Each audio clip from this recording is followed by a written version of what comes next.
Okay, so this is part 2 of chapter 2, and we're taking a look now at how weak acids and bases are going to behave in water, and we're also going to look at how buffers work, why we need them, and then we're going to have a short conversation about how water participates in biochemical reactions. So we're going to start out by looking at these colligative properties that we've talked about a little bit, and talking about the ordering of water. So we've looked at how bulk water has little order, so it has relatively high entropy, and then water that's near a hydrophobic solute is going to be highly ordered, that has low entropy. And so this low entropy is going to be thermodynamically unfavorable, and so my hydrophobic solutes have low solubility. That's kind of where we left off last time. And we talked a little bit about colligative properties. So we talked about boiling point and melting point and osmolarity, and the most important thing for us to walk away with is that these do not depend on the nature of the solute, they depend on the concentration. So if we think about non-colligative properties, these are things like viscosity or surface tension, taste or color. They really depend on the chemical nature of the solute, what's in there. And so when we think about the cytoplasm of cells, these are highly concentrated solutions that have an osmotic pressure. So when I think about osmotic pressure, right, the things that come to mind almost immediately are membranes, semi-permeable, net pressure, differing concentrations of solutes inside and outside. And so I want to think about how to keep cells in the right concentration. So we're going to explore that in a little bit of detail. And so before we can do that, we need to talk about osmolarity. So osmolarity is the concentration of a solution expressed as the total number of solute particles per liter. So another way of saying that is osmoles per liter. So an osmole is 1 mole of particles that contribute to the osmotic pressure of a solution. That's going to be slightly different than molarity. So molarity is the number of molecules of each solute per unit of volume. So usually that's in liters, expressed as moles per liter. So for example, if I had sodium chloride, and that dissociates completely in water to form sodium plus ions and Cl minus ions. Thus, each mole of sodium chloride is going to become 2 osmoles in solution, 1 mole of Na plus and 1 mole of Cl minus. So a solution of 1 molar NaCl has an osmolarity of 2 osmoles per liter, whereas a solution of 1 molar calcium chloride has an osmolarity of 3 osmoles per liter. That's because I have 1 mole of calcium, and I also have 2 moles of chloride. So, what if it's a 1 mole per liter solution of glucose? Well, its osmolarity is going to be 1 because glucose, when it becomes solubilized, is not an ion, so it doesn't partition. So glucose, once it dissolves in water, is still glucose, so its osmolarity doesn't change. Now, why might you be concerned about this?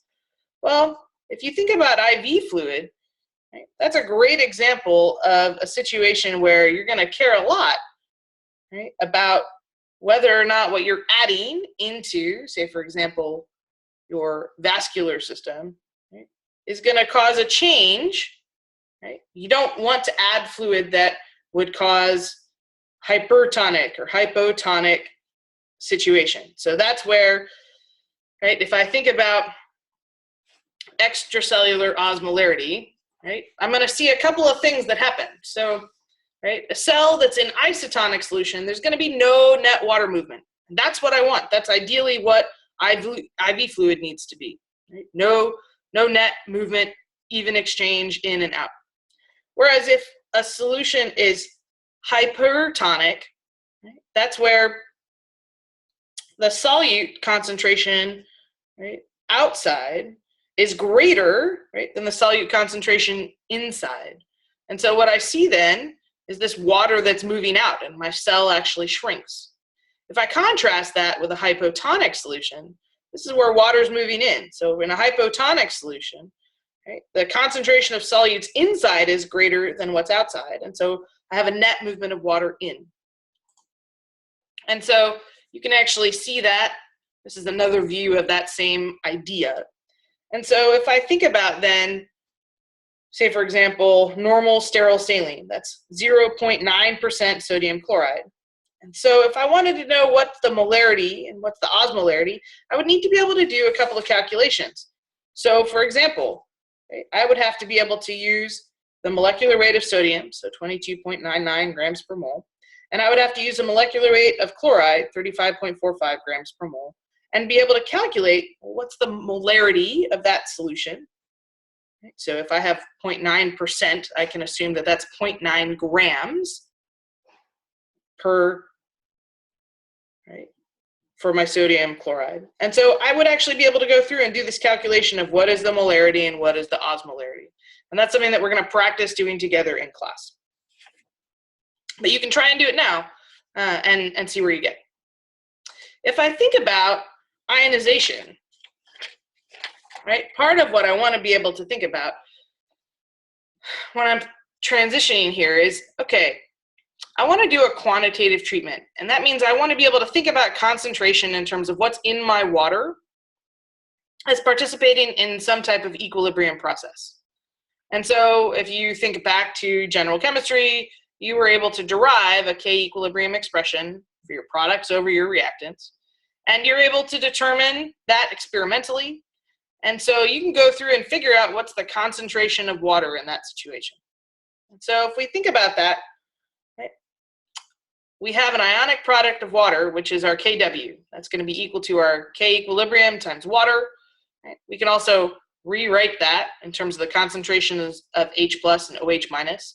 And so we can actually get a value for our Kw. So in pure water, the concentration of our H plus is going to be equal to the concentration of our OH minus, or 10 to the negative 7th mole.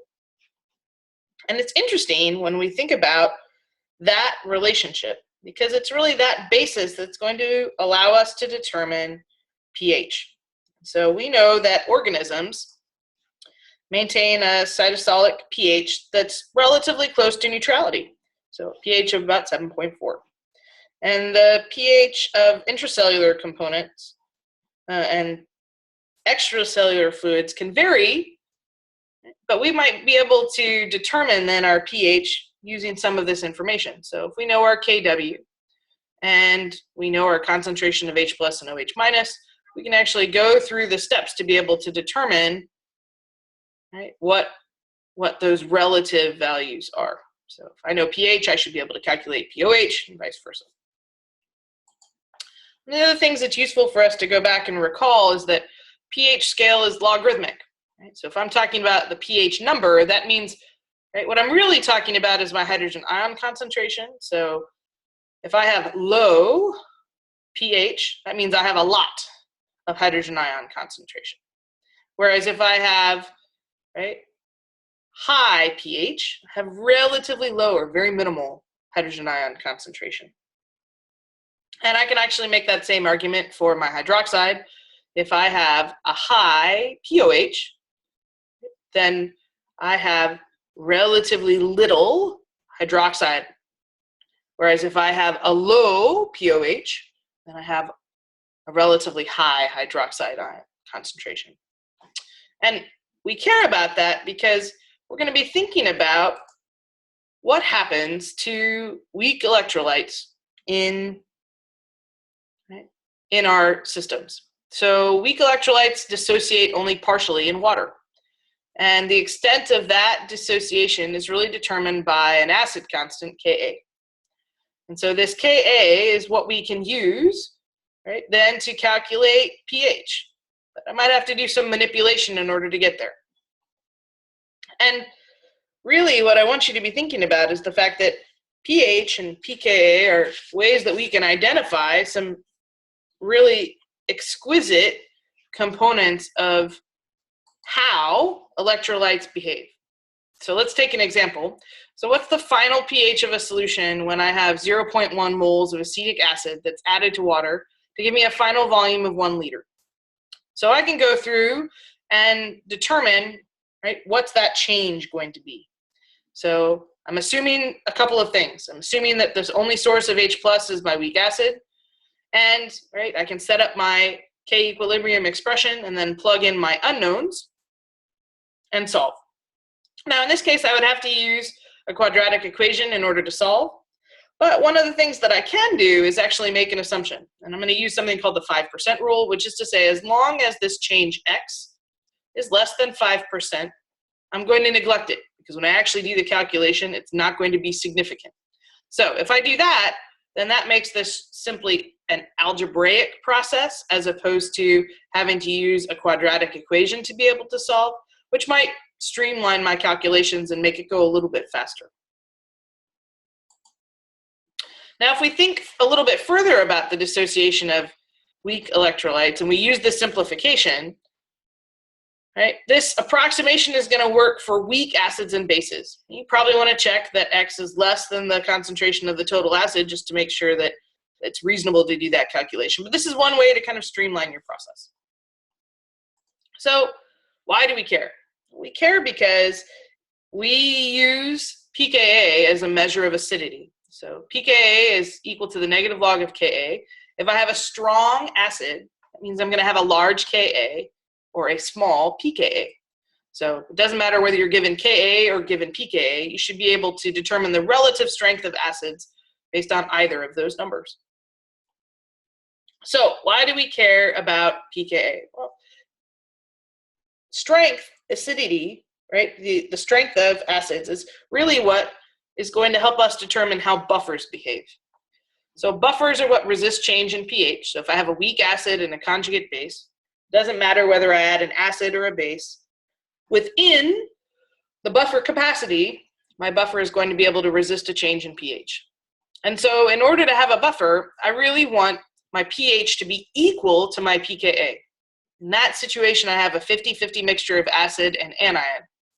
And so the buffering capacity then of my acid or anion system is always going to be greatest when pH is equal to pKa. I start to lose my buffering capacity when my pH starts to differ significantly from my pKa by more than 1 pH unit is the reference that we're going to use.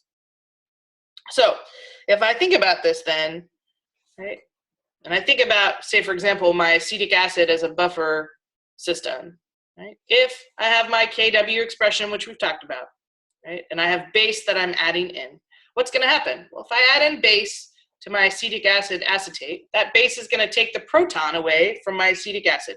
It's going to form water.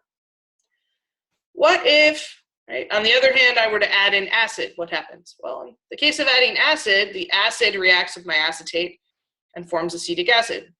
And so you can actually see here that I have my equilibrium expression, where as long as I'm adding relatively small amounts, right, of my OH minus or my H plus, I'm going to be able to maintain my concentration of H plus, right, and that's going to keep my pH from changing significantly. So let's take a look at what that looks like in practice. So if I were to add sodium hydroxide to my acetic acid acetate buffer, what's going to happen? Well, my buffer itself, if I start out, right, is going to, right, have minimal change. I'm going to keep adding base. Over time as I add base, eventually I'm going to get to the point where my pH is equal to my pKa. Right? And that point is where my acetic acid and my acetate are equal to each other. So if I just had acetic acid, nothing else, and I were adding base, my pH would be equal to my pKa when I've added enough base to deprotonate half of the concentration of my acetic acid. What if I kept adding base? So if I kept adding base to my acetic acid, eventually I would get to the point where I only have acetate. And so the really interesting piece here is that there is a buffering region that occurs even just within acetic acid by itself. And that's the area where there's a relatively gentle slope, minimal pH change, as a result of the addition of base. And if you look at the tails, right, there's a much more significant change. And so then if you think about weak acids, there are, right, weak acids that are going to have very different pKa's. So they're going to have different regions in which they're going to be effective buffers. You can actually see that demonstrated here. So here's the acetate acetic acid buffer. Here's the phosphate buffer. And then here's the ammonia buffer. And that gives you kind of a sense of the ranges in which it's feasible to be able to buffer. So when we think about then biological buffer systems, we're invested really in the maintenance of intracellular pH. So we know that enzymes occur, right? Those reactions are going to happen. Enzyme catalyzed reactions occur at an optimal pH. We know that the solubility of polar molecules is going to really depend on the H-bond donors and acceptors. And we know that the equilibrium between the carbon dioxide gas and dissolved carbonate, really bicarbonate, is going to depend on my pH. And so, sorry, hydrogen carbonate. And so when I think about CO2 and HCO3 minus, right, those two are going to be interactions that are dependent on pH. So I'm highly invested in having biological buffers that have some stability. And if you think about buffer systems in vivo, right, these are going to be mainly based on 3 types of buffers. So phosphate, which is usually the concentrations are in the millimolar range, the bicarbonate, which is important for blood plasma, and then histidine, which is an efficient buffer at a relatively neutral pH. Now I can do buffer systems in vitro that are based on sulfonic acids of cyclic amines. So any one of these.